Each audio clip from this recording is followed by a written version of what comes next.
Bonjour à tous, Marie-Christine Janssen, ostéofluidique. Aujourd'hui, je veux vous parler du pardon. Quel est l'intérêt de pardonner? Tout d'abord, ça va vous éviter de sortir une colère, de sortir de la tristesse, de sortir aussi de l'attente. L'attente d'être reconnu victime, l'attente d'être reconnu et d'obtenir le pardon de l'autre. Avant d'obtenir le pardon de l'autre, l'essentiel, c'est de vous pardonner déjà vous-même et de pardonner aux autres personnes. Les personnes qui vous ont fait du mal, les personnes qui vous ont blessé, les personnes à qui vous avez donné tout votre amour et qui vous ont écrasé, diminué ou vous harcelé. Voilà, tout ça est possible d'être fait, même si ça nous paraît compliqué, même si on se dit mais ce n'est pas possible, on ne peut pas pardonner ce genre de choses. Il est vrai que certains actes ne peuvent être pardonnés. Par contre, en revanche, on peut pardonner la personne. La personne elle-même a une âme avec des expériences à vivre et quelque part, aussi difficile que ce soit à l'admettre, nous avons nous aussi attiré à nous cette personne pour vivre l'expérience qui va me faire vivre. En acceptant cette idée que en fait tout s'interagit et que même l'on est enfant et que l'on a des parents qui ont été déficients au niveau de l'éducation, au niveau de l'amour qu'ils ont pu nous donner, ou déficients au niveau de tout ce qu'un parent, au niveau de la sécurité qu'ils étaient censés nous procurer également, eh bien on peut quand même leur pardonner et leur dire que vous comprenez aujourd'hui leur façon d'être, parce que eux-mêmes ont subi aussi des choses, ont subi la guerre. Et donc on peut aussi, dans ce cas, en vouloir à ses grands-parents. On peut aussi en vouloir aux arrière-grands-parents qui eux-mêmes ont vécu d'autres guerres, d'autres difficultés. Les arrière-grands-parents. Et on peut remonter comme ça jusqu'à l'Homo sapiens. Donc à un moment donné, il est important de comprendre qu'il n'y a pas vraiment de fautif. Être fautif pour ce qu'on a fait, d'accord, mais pas fautif en tant qu'être.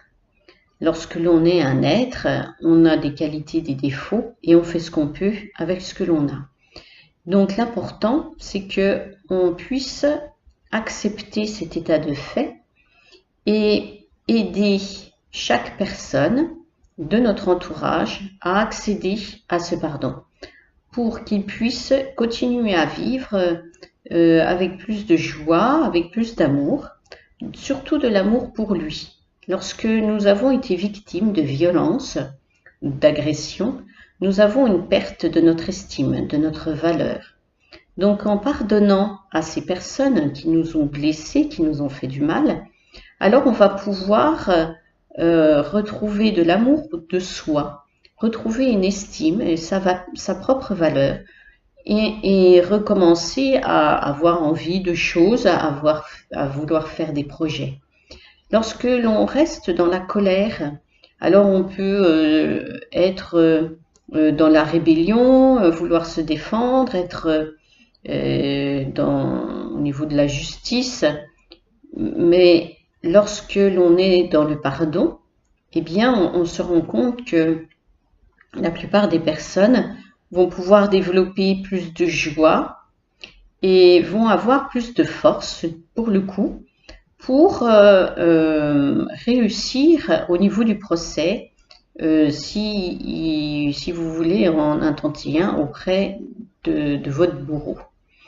Donc, comme je vous disais, ça peut être au sein de la famille, ça peut être au sein du travail, au sein de la société. Partout, on peut se faire soit agresser, soit avoir un manque, quel qu'il soit. Il est donc important, pour bien vivre, pour continuer malgré tous ces traumatismes, eh bien, on peut déjà faire ce travail sur le pardon. Donc, je vous invite à faire pour reprendre votre valeur et retrouver la force de pardonner, c'est de commencer à écrire une lettre aux personnes qui vous ont fait du mal. Vous écrivez à l'encre bleue et vous allez y décrire toutes les émotions, toutes les difficultés qu'il a fallu que vous traversiez, toutes les fois où vous vous êtes retrouvé où on vous a refusé des choses parce que justement ça vous faisait peur à cause de ce qui s'était passé avant. Et donc ça va vous libérer au niveau de votre inconscient. Ensuite, ce courrier, il faut qu'il termine par « je pardonne »,« je te pardonne » ou « je vous pardonne » s'ils sont plusieurs. S'ils sont plusieurs, il faut faire une lettre pour chaque personne. Il va falloir réussir à en écrire peut-être plusieurs, jusqu'à ce que la dernière lettre, vous arriviez à lui dire à la fin du courrier que vous lui pardonniez. Ensuite, cette lettre, vous allez lui lire, comme si cette personne était devant vous. Si c'est une personne qui vous est proche, et si vous trouvez juste de lui lire, alors faites-le. Si vous trouvez que ce n'est pas possible, ou que cette personne est décédée entre-temps, vous imaginez qu'elle est sur une chaise. Vous lui lirez votre lettre, ensuite à voix haute, ensuite vous froissez le courrier et vous allez le mettre dans la poubelle noire, pas dans la poubelle à recycler. Votre inconscient va alors enregistrer comme information que cet épisode de votre vie est terminé et qu'il n'est pas nécessaire de revenir dessus sans cesse et qu'il vous bloque dans votre vie d'aujourd'hui. Vous avez été déjà victime une fois, il n'est pas nécessaire d'être victime 2 fois ou 3 fois. Lorsque vous avez réussi à finir tous ces courriers, vous allez pouvoir ensuite faire un travail avec l'ostéofluidique pour finaliser et pour asseoir cette nouvelle vision des choses en vous et trouver une réelle liberté. Voilà. Je vous remercie, je vous souhaite une bonne journée et puis à bientôt.